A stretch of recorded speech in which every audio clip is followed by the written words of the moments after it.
Hi, in this video we are going to implement the insert method.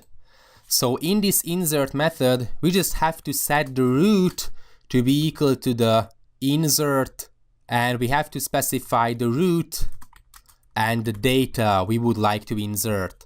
Of course we have to create this method, so create method insert, we get a node and we get the data. Okay, so let's see. We are going to implement it in a heavy recursive manner because we would like to avoid storing a node reference or a node pointer to the parent. We would like to store a node for the left node and a node for the right node, but we want to make sure that there's not going to be any pointers to the parent and so on. Okay, so in the AVL tree, I'm just going to say that if this node is equal to a null, we are just going to return with a newly instantiated node with the data. So that's why we set the root to be equal to the insert root and data. So this method is going to return the root always. Okay, we have to check whether this data is smaller than the node that get data. It means that we have to go to the left, because the item we would like to insert is smaller than the given node, so we have to go to the left. So the node.setLeftNode is equal to the, and we call this method recursively on the node.getLeftNode with the data, so we have to specify the data we would like to insert. Okay, anyways, we know that we have to go to the right. So the node.setRightNode is equal to the, and we call this method again recursively on the node's getRightNode and the data.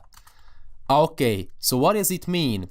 If we know that the data is smaller than the given node that we are standing, we have to go to the left. So we set the left node and we insert it again, so we call this method recursively. So if there is a null, so for example the left node doesn't exist, it's going to return with a newly instantiated node and it's going to be set to be the left child of the given node. So it is working fine if you think about it. Okay, and if there is not a null on the left, then it's going to be called again recursively. So it is working fine. Okay, after we have managed to insert the node to the right place, we just have to update the height parameter. So we just again calculate the maximum out of the height of the left subtree, so node.getLeftNode, and the height of the node.getRightNode, and we have to increment it by 1.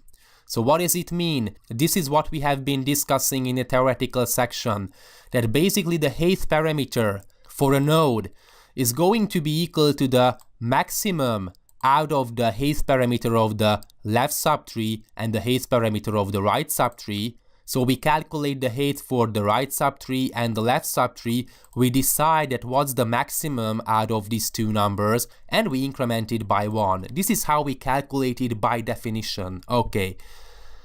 And then we would like to return, and maybe I'm going to say that the node is equal to the settle violation, and we have to specify the data and the node, and we are just going to return this node.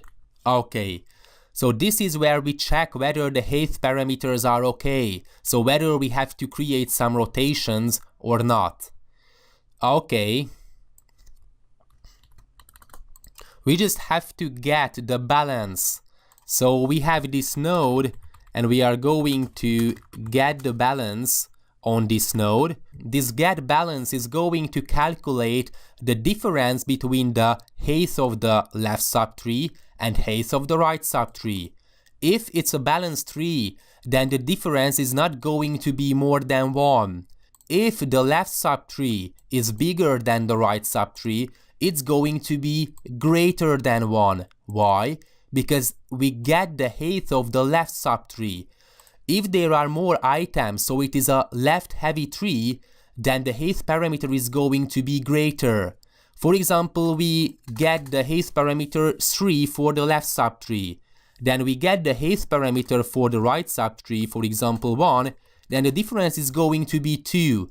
So if it's going to be more than 1, we know that it is a left heavy tree, so we have to make right rotation to make it balanced. If the height parameter for the right subtree is greater, it means that, for example, the height parameter for the right subtree is 3 and the height parameter for the left subtree is 1, which means that it is a right heavy situation, so there are way more nodes in the right section of the tree than on the left section, then it's going to be -2. It's going to be smaller than -1. If it's smaller than -1, this balance, we know that it is a right heavy tree, so we have to make a left rotation. Okay, so we are going to make these rotations in the next video. Thanks for watching.